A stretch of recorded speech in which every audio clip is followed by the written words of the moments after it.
নিজের কথা রাখতে স্কুলের ইট নিয়ে মন্দির তৈরিতে নাম জড়ালেন অঞ্চল প্রধান। কাঁথি ১ নম্বর ব্লকে মাজিলাপুর অঞ্চলে বিরামপুর গ্রামে বিরামপুর প্রাথমিক বিদ্যালয়ের ইট নিয়ে স্থানীয় এলাকার মন্দিরের জন্য ইট নিয়ে যাওয়াকে কেন্দ্র করে বিরামপুর প্রাথমিক বিদ্যালয়ের সভাপতি ও এলাকার অঞ্চল প্রধান প্রদীপ কুণ্ডুর বিরুদ্ধে সরব হয় এলাকাবাসী। কাঁথি ১ নম্বর পঞ্চায়েত সমিতির বিরোধী দলনেতা ও রাজ্য আইএনটিটিইউসি সম্পাদক আমিন সোহেল জানান, মন্দির তৈরিতে তার কোনো আপত্তি নেই, কিন্তু স্কুলের সরকারি সম্পত্তি নিয়ে করাতেই তার অভিযোগ। তিনি জানান, পঞ্চায়েত প্রধান প্রদীপ কুণ্ডু তিনি গ্রামবাসীদের কথা দিয়েছিলেন ভোটে জিতলে মন্দির করবেন, তাই তার কথা রাখতে নিজের অর্থ খরচ না করে স্কুলের সম্পত্তির ইট নিয়ে মন্দির করাতে আপত্তি জানিয়ে দিলেন। মজিলাপুর অঞ্চলের বিরোধী দলনেতা নিতাই ঘোড়াই জানান, সরকারের সম্পত্তির ইট নিয়ে মন্দির তৈরি করাতে তার আপত্তি, এই নিয়ে আগামী দিনে বৃহত্তর আন্দোলনে নামবেন। খুবই নিন্দনীয় ঘটনা, যে ঘটনাটা আমাদের বিদ্যালয়কে আমরা শিক্ষার মন্দির বলি। বিদ্যালয় আমাদের মন্দির। বিরামপুর প্রাথমিক বিদ্যালয়, এটা ৮ নম্বর মাজিলাপুর অঞ্চলের অন্তর্গত বিরামপুর প্রাথমিক বিদ্যালয়। আমরা সকাল 10টা থেকে 11টার সময় খবর পাই এলাকার মানুষের কাছ থেকে যে বিদ্যালয়ের সামনে যে রাখা ইট, বিদ্যালয়ের সম্পদ, সেই বিদ্যালয়ের ইটটা 2 গাড়ি ইট কোথাও গাড়ি করে চলে যাচ্ছে। আমরা যখন এলাকার মানুষ সেখানকার বিদ্যালয়ের প্রধান শিক্ষককে জিজ্ঞাসাবাদ করলো যে এই ইটগুলো কোথায় যাচ্ছে, এটা তো বিদ্যালয়ের সম্পদ। তো প্রধান শিক্ষক মহাশয় বললেন যে বিদ্যালয় সেই প্রাইমারি স্কুলের প্রাথমিক বিদ্যালয়ের যিনি সভাপতি, সেই পঞ্চায়েতের উনি সদস্য। আমাদের নিয়ম আছে গভর্নমেন্ট থেকে যে প্রাইমারি স্কুলের সভাপতি উনিই হন, যে সেইখানকার পঞ্চায়েতের সদস্য। তো অতএব সেই কারণে সেখানকার পঞ্চায়েত সদস্যই সেই প্রাইমারি স্কুলের সভাপতি এবং উনি পঞ্চায়েতের প্রধানও, বিজেপির প্রধান, ভারতীয় জনতা পার্টি। তো আমরা যখন জিজ্ঞেস করি, উনি বললেন প্রধান শিক্ষক মহাশয় যে বিদ্যালয়ের সভাপতি ওনার নির্দেশে ইটগুলো সেই বিরামপুরে আলাদা জায়গায় একটা মন্দির হচ্ছে, যে মন্দির 2023 সালে যখন ত্রিস্তর পঞ্চায়েত ভোট হয়, সেই পঞ্চায়েত ভোটে প্রদীপ কুণ্ডু মহাশয়, যিনি ভারতীয় জনতা পার্টির যিনি প্রধান, সেই পঞ্চায়েতের সদস্য, উনি কথা দিয়েছিলেন আমি যদি জয়ী হই সেই মন্দিরটা উনি করে দিবেন। আমাদের মন্দির নিয়ে কোনো বাধা নেই, মন্দির হোক, আমরা সকলেই চাই। মানুষের আস্থার বিষয়, এলাকার মানুষের মঙ্গল হবে, মন্দির হোক, আমরা সকলেই চাই। কিন্তু একটা মন্দির থেকে সম্পদ নিয়ে গিয়ে আরেকটা মন্দির বানানো, এটা থেকে আমরা ঠিক মনে করছি না। কারণ আমি ব্যক্তিগতভাবে মন্দির বানাবো, আমার ব্যক্তিগত সম্পদ নিয়ে আমি মন্দির বানাবো। আমি এলাকাবাসী হিসেবে আমিও নিজেও মন্দিরে সহযোগিতা করতে রাজি আছি। আমার নিতাই বাবু, উনি নিতাই ঘোড়াই মহাশয়, উনি ৮ নম্বর মাজিলাপুর অঞ্চলের পঞ্চায়েতের উনি বিরোধী দলনেতা এবং পাশের গ্রামে বিরামপুর কলোনিরও উনি 2 বারের মেম্বার, উনিও আছেন, উনিও অভিযোগ করেছেন। নিশ্চিতভাবে আমি বলতে চাই যে মন্দির হোক, আমরা সকলে চাই, মন্দির এলাকার মঙ্গল কামনা করছি যাতে মন্দির হোক। এলাকার মঙ্গলের জন্য এলাকার আস্থার বিষয় রয়েছে, আমরা সকলেই আশীর্বাদ নিব। কিন্তু আমরা যে সরকারি সম্পদ, বিদ্যালয়ের সম্পদ এইভাবে নিয়ে গিয়ে যে কাজে লাগানো হচ্ছে কাউকে না জিজ্ঞেস করে, বা এটা তো বেআইনি, সেটার জন্য আমরা কিন্তু আজকে সরব হয়েছি এবং এলাকাবাসীও সরব হয়েছে। আমাদেরকে ফোন করেছেন, আমি তৎক্ষণাৎ বিডিও সাহেবের সাথে কথা বলেছি।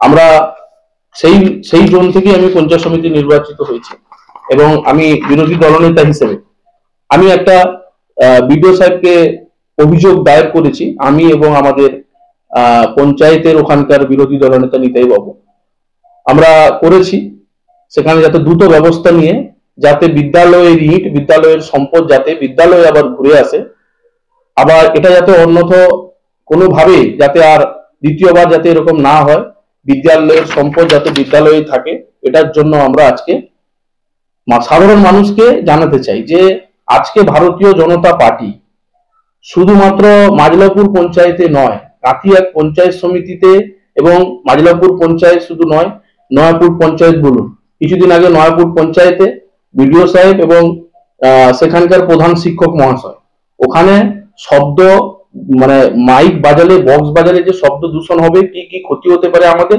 সেইটুকুর জন্য সেখানে গেছিলেন, যে মানুষকে সতর্ক করার জন্য, মানুষের ভালো করার জন্য।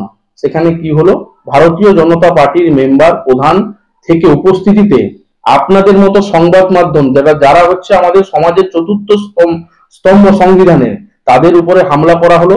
নিশ্চিতভাবে আমরা মানে ধিক্কার জানিয়েছি, নিন্দা জানিয়েছি। আজকে কাঁথি 1 নম্বর ব্লক কাঁথি 1 পঞ্চায়েত সমিতিকে একটা সন্ত্রাসের সৃষ্টি করেছে। আজকে কোথাও বিদ্যালয়ে ইট চুরি করছে, কোথাও শিক্ষকের গায়ে হাত তুলছে, কোথাও সংবাদ মাধ্যম যারা প্রতিনিধি আছে ওনাদের গায়ে আক্রমণ করছে, এইসব তাণ্ডব লাগিয়েছে। কোথাও আমরা দেখতে পাচ্ছি লুটপাট চালাচ্ছে। আজকে এই 2 বছর যদি 1.5 থেকে 2 বছর ক্ষমতায় আসে এরকম করে, আগামী দিনে মানুষ এদের প্রতি যেভাবে আস্থা হারিয়েছে, আগামী দিনে আপনারা নিশ্চিতভাবে এর ফলাফল ভোটে আপনারা দেখতে পাবেন। আমরা মানুষের প্রতি প্রচুর আস্থা রেখেছি, আগামী দিনেও আমরা মানুষের সেবা করে গেছি, আগামী দিনেও করব, বিগত দিনেও আমরা করেছিলাম। আমরা এই যে বিদ্যালয়ের সম্পদ চুরি করাকে নিয়ে, বিদ্যালয়ের সম্পদকে লুট করাকে নিয়ে আমরা এর নিন্দা জানাই। নিশ্চিতভাবে প্রধান যদি বিজেপি ভারতীয় জনতা পার্টির প্রধান উনি মন্দির করবেন, এলাকাবাসীর সহযোগিতা নিন, উনি ব্যক্তিগত সহযোগিতা নিয়ে মন্দির করুন, আমরা সকলেই সহযোগিতা করব, কিন্তু বিদ্যালয়ের সম্পদকে নিয়ে নয়, এটুকু আমরা বলতে চাই। নিশ্চিতভাবে ওনারা এখন বলতে চাইবেন যে আমিন সোহেল কোন একটা ধর্ম থেকে আসে বলে এর বিরোধিতা করছি, মোটেও না। আমি নিজেও অনেক মন্দিরে সহযোগিতা করেছি, অনেক মন্দিরে, এই পূর্ব মেদিনীপুর জেলায় অনেক মন্দিরে আমার নাম আছে, অনেক মন্দিরে আমি ব্যক্তিগতভাবে সহযোগিতা করেছি। মন্দির হোক, মঠ হোক, আশ্রম হোক, আমরা সকলেই চাই। আমি নিজে অনেক মসজিদে সহযোগিতা করেছি। আমি নিশ্চিতভাবে সেটা আমার ব্যক্তিগতভাবে, আমি সরকারের টাকাকে নিয়ে সহযোগিতা করিনি, আমি বিদ্যালয়ের সম্পদকে নিয়ে সহযোগিতা করিনি, কিন্তু সেটা আমার নিজের আস্থার বিষয়। আমি নিজে যদি 2 টাকা পারবো 2 টাকা দিব, 1 টাকা পারবো 1 টাকা দিব। এখানে মন্দিরকে নিয়ে রাজনীতি করতে নেমেছে কে? ভারতীয় জনতা পার্টি। নিশ্চিতভাবে নিজে ভোটের জিতার জন্য আপনি কথা দিয়েছেন গ্রামের মানুষকে, এলাকাবাসীকে, আর আজকে আপনি সেই কথাটা রাখার জন্য বিদ্যালয়ের সম্পদ লুট করছেন। এর জন্য তৃণমূল কংগ্রেসের, জেলা তৃণমূল কংগ্রেসের সাধারণ সম্পাদক হিসেবে এবং কাঁথিয়া পঞ্চায়েত সমিতির বিরোধী দলনেতা হিসেবে এবং সেই পঞ্চায়েতের ভূমিপুত্র হিসেবে আমি ধিক্কার জানাচ্ছি। নিশ্চিতভাবে আগামী দিনে যদি এর ব্যবস্থা, যদি দ্রুত ব্যবস্থা না নেওয়া। নিতাই ঘোড়াই, বিরামপুর কলোনির পঞ্চায়েত সদস্য, 8 নম্বর মাজলাপুর অঞ্চলের বিরোধী দলের নেতা। আজকে মূলত কিসের অভিযোগে আপনারা সরব হয়েছেন? আজকে সকালে আমাদের কাছে একটা খবর আসে এলাকার থেকে, আমাদের বিরামপুর সংসদে গ্রাম সভায় আমাদের 8 নম্বর গ্রাম পঞ্চায়েতের প্রধান, উনি ওইখানকার সদস্য এবং উনার প্রাথমিক বিদ্যালয়, বিরামপুর প্রাথমিক বিদ্যালয়ে উনি সভাপতি আছেন। আমাদের কাছে খবর আছে ওইখানকার স্কুলের ইট নিয়ে প্রধান সাহেব এলাকায় একটা মন্দির হচ্ছে, সেইখানে দেওয়ার জন্য স্কুলের প্রধান শিক্ষককে জানিয়েছে। ওইখানে আমরা যেটা জানলাম এলাকার মানুষের কাছ থেকে, যে ওইখানে ইট সরকারি একটা দপ্তরি ইট, সরকারি প্রতিষ্ঠানের ইট, স্কুলের ইট কে না জানিয়ে কাউকে নেওয়ার জন্য সেখানকার মানুষ প্রতিবাদ জানিয়েছে এবং আমাদের কাছেও ওনারা আবেদন রেখেছে। আমরা তাই আজকে আমাদের বিডিও সাহেবের কাছে আমরা লিখিত একটা আবেদন জানিয়েছি। মন্দিরও আমরা চাই, কিন্তু স্কুলের প্রতিষ্ঠানে সম্পদ চুরি করে না। প্রধান সাহেব নিজের একটা সাহায্যে স্কুলও আমরা চাই, কিন্তু আমরাও সহযোগিতা করব মন্দিরের জন্য। এই স্কুল প্রতিষ্ঠানে ইটকে না জানিয়ে নেওয়ার জন্য আমরা এর প্রতিবাদ জানিয়ে আগামী দিনে বৃহত্তর আন্দোলন করব। পঞ্চায়েতের ডেপুটেশন এবং পঞ্চায়েতের আমি প্রধান সাহেবের কাছে কৈফিয়ত চাইব। এই ঘটনার এলাকাবাসী কি বলছে, আপনার যারা স্থানীয় মানুষজন রয়েছে? খুব এলাকার মানুষের ক্ষোভ, যেহেতু উনি প্রধান আছেন, উনি একটা সরকারি সম্পদের জিনিস চুরি করতে ব্যক্তিগত কথা দেওয়ায় সেখানে মানুষ মেনে নিতে পারছে না। যে কোনো অনুষ্ঠানে রনপা, কার্টুন, আদিবাসী নৃত্য, ছৌ নাচ, গলবা নাচ, মিলিটারি ব্যান্ড, ঢাক, বেঞ্জো পার্টি, বাউল, খোল, পাঞ্জাবি নাচ, জাগলিং, মহিলা ব্যান্ড ও মহিলা ঢাক ইত্যাদি পাওয়ার জন্য আজই যোগাযোগ করুন গুরুপদমণি, মাধবচক, ময়না, পূর্ব মেদিনীপুর। ময়নার পূর্ব দক্ষিণ ময়নার দেশকালী মায়ের পুজো কমিটির পরিচালনায় শুরু হতে চলেছে 112তম বর্ষে শ্রী শ্রী রক্ষাকালী মায়ের পুজো ও মেলা। শুরু 27শে ফেব্রুয়ারি, সমাপ্ত 9 মার্চ। 27শে ফেব্রুয়ারি অর্থাৎ 14ই ফাল্গুন মায়ের পুজো এবং কয়েকদিন ব্যাপী অনুষ্ঠানে উপস্থিত হওয়ার জন্য এবং মন্দির নির্মাণে সাহায্যের জন্য সবাইকে জানাই সাদর আমন্ত্রণ।